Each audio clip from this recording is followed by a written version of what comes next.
Hi friends, welcome to the String Theory podcast. My name is Emily. I live in Brooklyn, New York with my boyfriend Tim and my kitty cat Lola, and this is a podcast about knitting. I just wanted to insert this little segment in here because I still haven't changed my name. I mean, not my personal name, but I still haven't changed the name of this podcast because I consulted with Tim, my boyfriend, and he does not seem to think that I need to change the name. I don't know if I agree with him. As I mentioned last time, there's a yarn dyer named that has string theory yarn, and it's all like her colorways are all like science related. I'm not science related at all. The theme of this podcast is called string theory because I really enjoy talking about the creative process like behind knitting, and it's a pun and it's fun and I thought it was clever, but I didn't Google it before I named this podcast, so I didn't realize that somebody else already had the name. So I want to get your opinion on what you think, if you think that I should change it, because I was like all set to change it, and then Tim said that he didn't think I needed to, which made me confused. So I want to hear your opinion as well. Some alternative names that I have come up with are as follows. Please leave your vote. I want your opinion. For the love of all that is woolly, because I love puns. I could also just have the podcast be called Emily Knits. I mean, that's boring, but that's what it is. That's what it's about. And so naming things is really hard. A, whether or not you think I need to change the name. B, what name you like the best. And C, if you don't like any of the things that I suggest and you have a better suggestion, please, I would really love to hear your suggestion.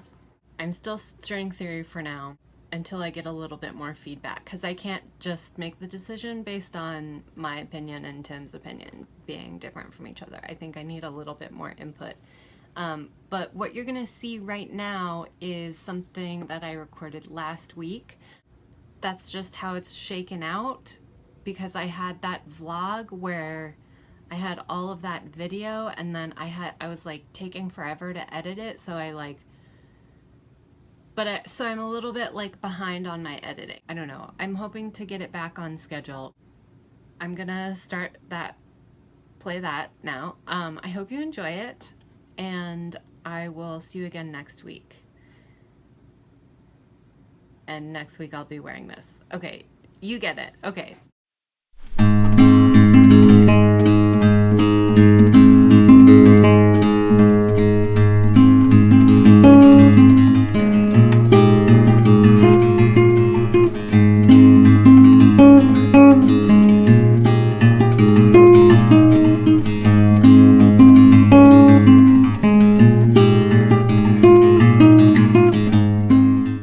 Go ahead and start with finished objects.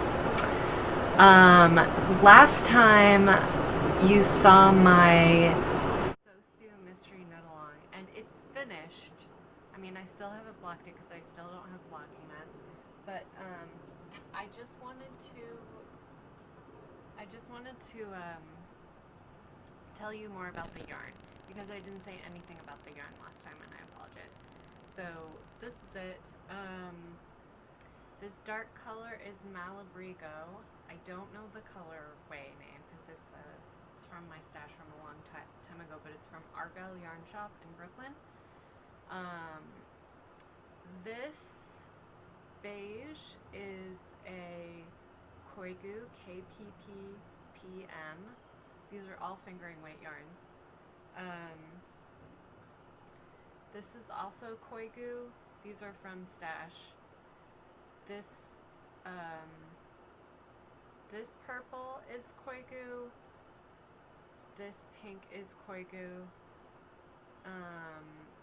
And then this purple is hedgehog fibers. I got this because I ran out of this. I was gonna have this border, the border be this, which is koigu, and I ran out of it, so I bought this hedgehog because it has all the colors inside that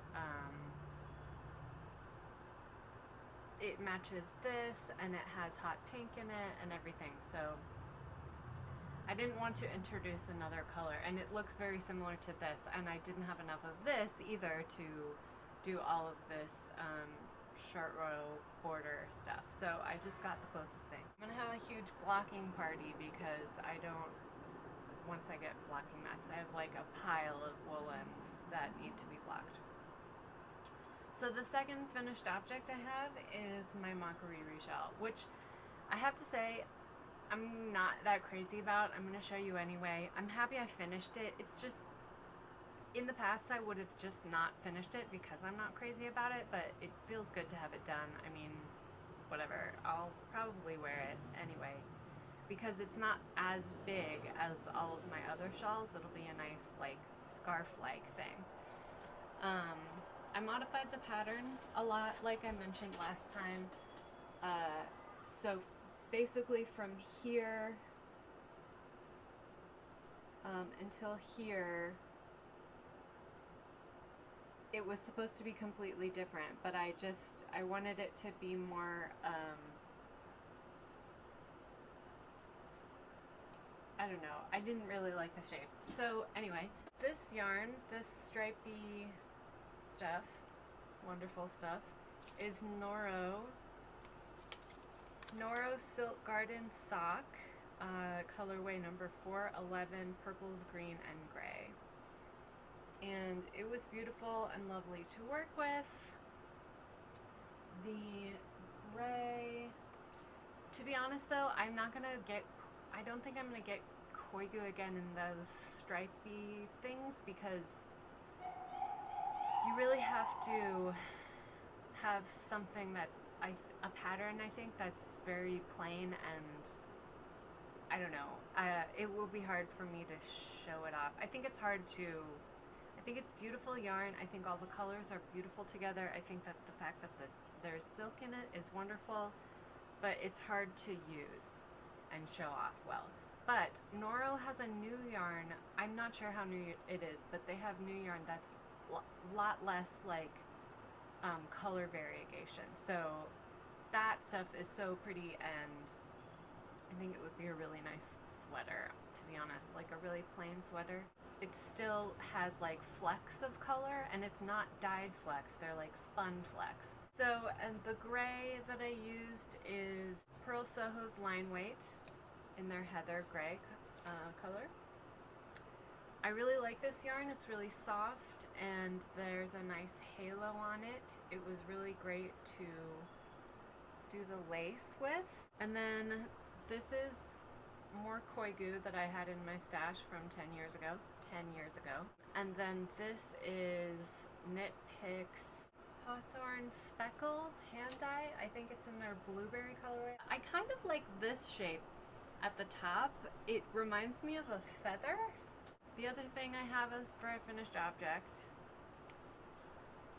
been knitting like crazy, is my Find Your Fade shawl. So you've seen this before, but it's finished now.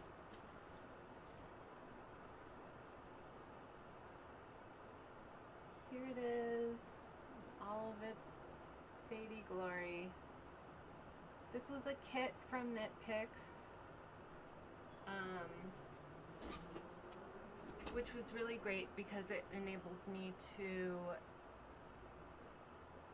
knit it more cheaply, because this is a really expensive shawl to knit if you do it all in like really fine, beautiful luxury yarn. Getting a kit from Knit Picks was let me do it for half the price. I think it's really cute. I wasn't sure about it when I was knitting it, but I think it's going to be great. The darkest one here is their Hawthorne Fingering Goddess Kettle Dye. That's this one. The next one here is Hawthorne Fingering in their Alameda colorway. This one, this purple one, I really love this purple one. Hawthorne Fingering in Goose Hollow. This one, also really pretty. Abernathy.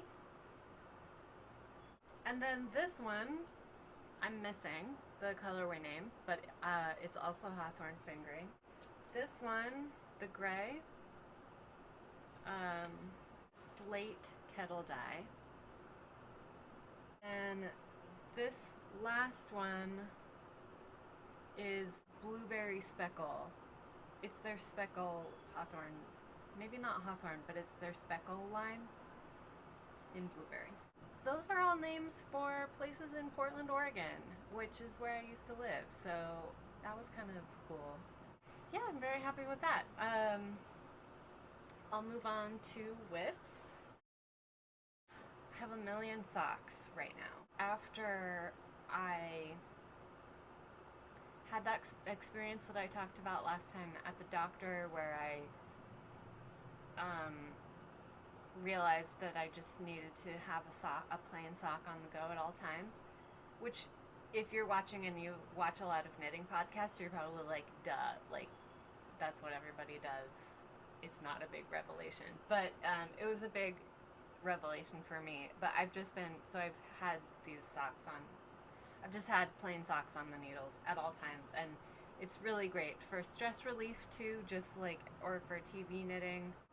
But the thing is, I've been just like knitting a tube and getting them to like 11 inches long or something before I want to put in the toe, because I want to do toe socks because I'm a weirdo. So I now have like 3 sets of tubes. Well, 2 full sets, but anyway, you guys saw these. But now I have these guys. So this is Patton's Croy.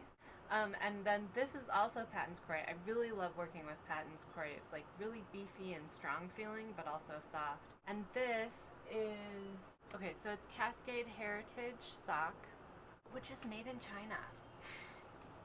I didn't realize that until I bought it. I like the color a lot, but it's not as thick as the Pattons, but it doesn't really matter that much. They're gonna be fine.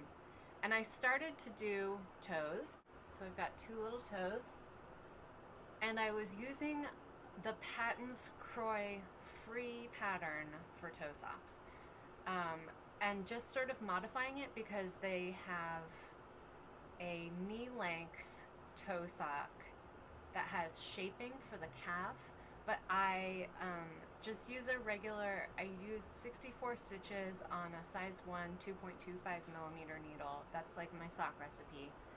So they had a size that ended up being 64 stitches after you do all of the calf shaping. But so I follow that, but then I started doing the toes, and I tried them on, and the toes are too small. So I'm thinking I have to like use the next size, the toe size for the next size up, and try and make it work somehow. I need to set aside time to figure that part out, and it's been something I've been putting off. So in the meantime, I just keep like knitting tubes.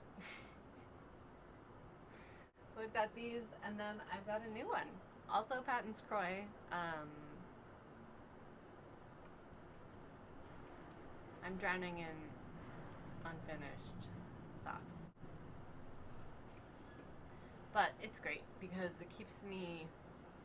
it really focuses me. Like, I've been sitting here all week, like trying to look for jobs and trying to,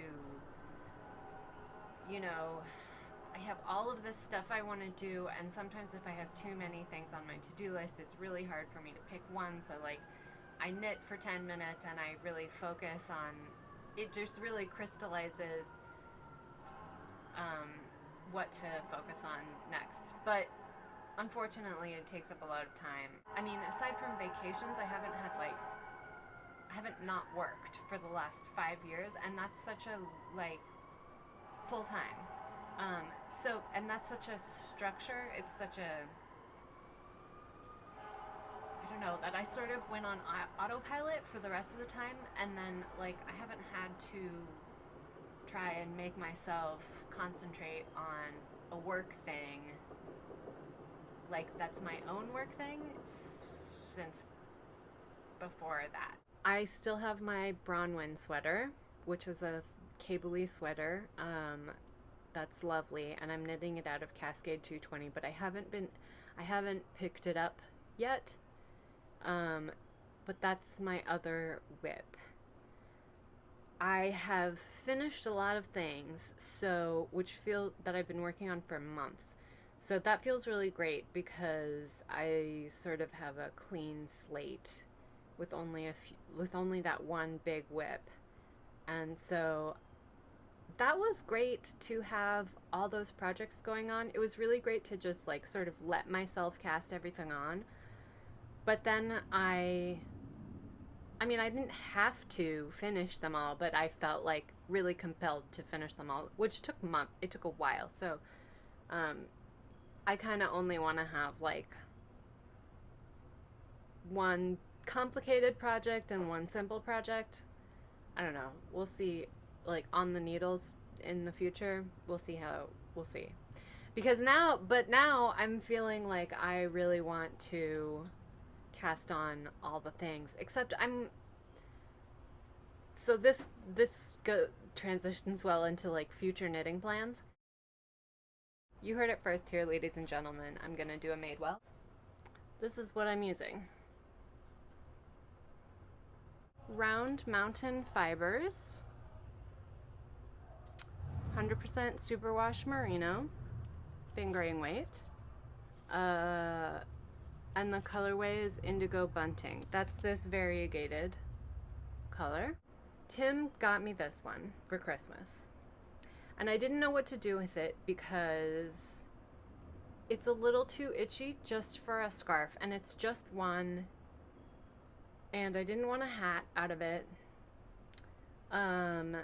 So I decided to buy 2 more so that I could make a sweater, because I figured it doesn't have to be up against like the most delicate part of your skin. Well, I wanted to get blue to sort of stripe at the bottom, and do the band in blue. And anyway, I was looking for it online, and I found something that would work, but I didn't want to get it because I wasn't sure if the color would be exactly right. And so I was at Slip Stitch Needlecraft, my local yarn store, and I found this and I got it because it's, even though I didn't have this to compare it to, it's the same brand. So it's the same base and it's probably the exact same dye. So I felt safe getting it even though I didn't have this to hold it up against. But it works great. It's totally the same base and the same dye. It matches perfectly. So I'm really happy with that. I'm gonna cast on a Madewell. I've been having a lot of trouble with gauge. I can't get the gauge exactly right. I feel like the alternate name for this podcast should be Trouble with Gauge, because I never can get gauge. I can never ever get gauge. So it's really frustrating. And like, I don't know if like my row gauge is messing me up. If anybody out there has like found a solution to this problem, please help me. Please share your knowledge with little old me. I've done 1 million gauge swatches, and so many that I'm like halfway, almost like a third of the way through this ball of yarn already, just because of gauge swatches. And like, this is expensive yarn. I don't want to just waste it on freaking gauge swatches. I'm gonna do a new segment now called Woolly Love. This segment is gonna be for things that are like not knitting but are related to knitting and yarn, like weaving. If I ever get into that, I really want to try weaving. I've been wanting to try that for a long time. So if I get all the materials and stuff for that eventually, that'll go in this segment too. But for now, it's spinning because I got a spindle for my anniversary. I'm really excited about it. It's really pretty. Since I started watching podcasts, I've seen people talk about spinning a lot. And I sort of never really got the appeal until it just like suddenly clicked for me. And I think it was just the repeated exposure to watching people do it. And then Caitlin from Wool, watching her learn it is really awesome because you rarely get the perspective of somebody who's just starting out. So just holding this spindle right now is really making me want to spin. I don't know what it is about it. So anyway, I got this spindle I asked for this for my anniversary from my boyfriend, and it's beautiful. It's from WV Hardwood Creations on Etsy. And it didn't come with this notch. I asked my boyfriend to put it there, but look at all the stuff that I've spun. The notch really, really helps. If you are looking for a spindle to do spinning for the first time, look for one with a notch, because if you don't have this, it's really annoying, in my opinion. Maybe other spinners are doing it a little more easily. So I just put them on toilet paper rolls because I'm basic. So this one is my very, very, very first one.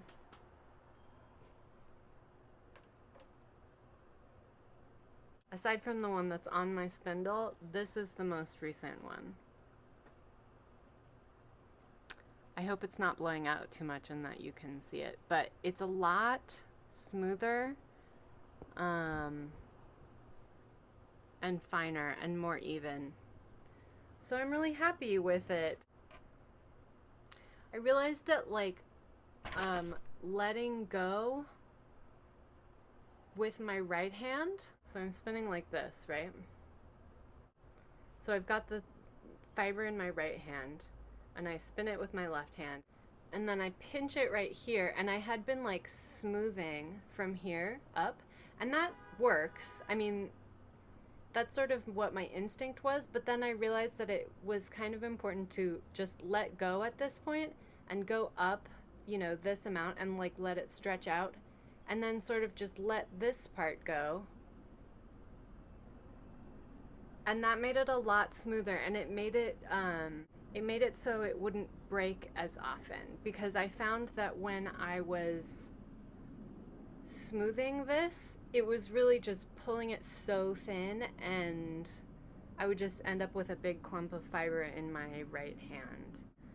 So it's still hard for me to just let go and I guess trust that it'll end up smooth. For some reason I really want to like smooth it as it's going, but you can't fuss with it too much.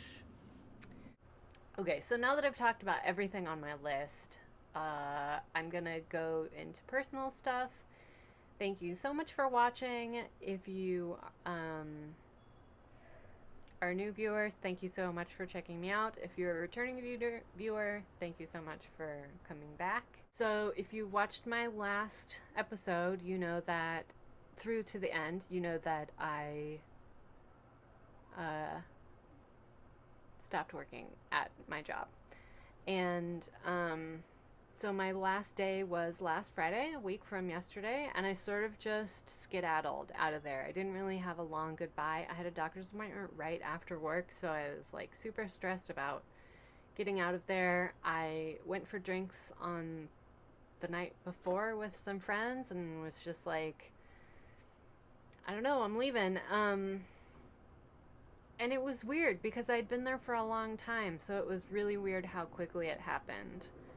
But I feel really relieved, even though I'm super scared and I'm super broke. I mean, like, I have savings, so I'm not actually super broke, but I don't have anything coming in right now, which is really scary. But I still feel really happy that I don't have to go there every day, because it was a toxic environment. I don't want to talk a lot about it because this is going on the internet, and you know, but it was making me really unhappy. And I'm like, as nervous and anxious as I am and broke as I am right now, I'm really like, it really feels good to be just like living closer to my truth, you know, my actual passion, and like moving forward to something that really feels more fulfilling to me. So this week I've been looking for jobs, and it's pretty rough because like um after 15 years of working a lot of like really random jobs, I just don't want to apply to a lot of really low paying random jobs anymore. It's like really hard to make myself do that because I'm a rebel, and like for in the four tendencies framework, so it's really hard to make myself do stuff that I don't really want to do. So I've been hemming and hawing a lot, spending a lot of time hemming and hawing, and a lot of time spinning, because like I get so anxious, and then I'm just like, okay, I'll just spin for 10 minutes and like make myself feel better, and then I'll do the applying for jobs stuff. Anyway, so I forced myself to do it, even though it took me a really long time to force myself to do it. I did it, and I applied for a few. I still feel like I need to do more, but I do have a job interview on Tuesday already, so that's promising. It's an interview for a company that does sort of creative babysitting, which is so what I'll be interviewing for is as a sewing teacher for an after-school program. And then from there, the company also sort of connects you with like with families that are interested in activity-based babysitting. So I would be able to like market myself as a sewing teacher and knitting teacher, you know, for like activity-based babysitting, and then also like lessons and stuff like that. So they seemed really interested in me. They said that my experience was a perfect fit for what they were looking for, so I'm looking forward to meeting them and asking them more questions about that. It's only what they would specifically be hiring me for is only one class once a week, but it's a thing that could lead to other classes, and they said specifically that in the interview they're interested in asking me more about myself so that they know how to market me to parents who are looking for activity-based childcare. So, yeah, I'm really relieved. Like I said, I still feel like I have to apply for more jobs because it is only once a week, and I don't even have this job yet. So, there's still a lot of time to fill in, like money earning time to fill in. But having accomplished a small amount of job search stuff has made me feel like I can allow myself to spend some time on this podcast and all the stuff I want to do to grow this business, whatever that will end up being.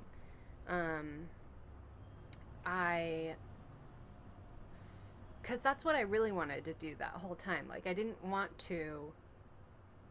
I was having a really huge internal conflict, like trying to make myself apply for jobs, even though it makes sense to me that like I need a part-time job at least to sustain myself in order to work on this business and like have the flexibility to do that and like the support to do that, because this is not earning money right now, and it probably won't for a little while, even though it makes sense to me that like that's a step that I need to do on the road towards having my own business. All I want to do is work on my own business. So yeah, it's just really hard for me to make myself do stuff that I don't want to do. I signed up for a yarn dyeing workshop at Slip Stitch Needlecraft, so I'm really excited about that. I want to start selling yarn, hand-dyed yarn, but I'm feeling really intimidated because there are so many beautiful yarns out there by wonderful, talented yarn dyers, and I'm intimidated by that, but I'm also like, I don't know, they're so on it that I'm intimidated by that too. So I'm just trying to tell myself like one step at a time, and I'm not sure that I really need a yarn dyeing workshop because there's a lot of resources out there on the internet and stuff if you want to just start teaching yourself. But I also know myself, and I know that if somebody is there teaching me and helping me like get started, it'll really help me get the ball rolling. Plus, I really want to support this yarn shop like I was talking about before. I found a source for yarn, undyed yarn, but I'm having a hard time pushing myself to buy it because of my money situation, my income situation. So if anybody wants to encourage me to buy it anyway and make me feel better about not guilty about spending a bunch of money on yarn when I don't have any income, please comment. Aside from that, I'm working on my knitting certification student teacher hours, and I have a lot more time right now to work on the actual homework for that, so I'm looking forward to doing that. Been procrastinating, but I just have to sit down and do it. It's like all easy stuff, but I am feeling like it has to be perfect, which it kind of does, and so I'm nervous about that, and that's why I haven't started doing it. And also finding the time, because there's a lot of stuff that I need to do right now. Look for jobs, work on this podcast, and doing the knitting teacher certification. Those are all huge priorities, but like I think maybe it would help me just to like schedule 2 hours at a time to like work on each of those things. The problem is if I schedule myself for 2 hours of job searching, I'm going to do 2 hours of spinning or knitting, and then I'm going to feel like I shouldn't move on to the other things because I haven't done the job searching. Welcome to my brain. The problem is it's too fun. It's too fun in here sometimes. All right, I'm going to sign off. I hope you're doing well. It was lovely to see you and speak with you. Please leave a comment. Please like and subscribe if you're interested in seeing more of me.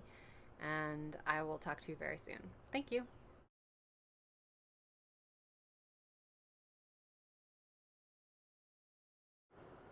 I just realized that I've been filming with my light off for this entire time.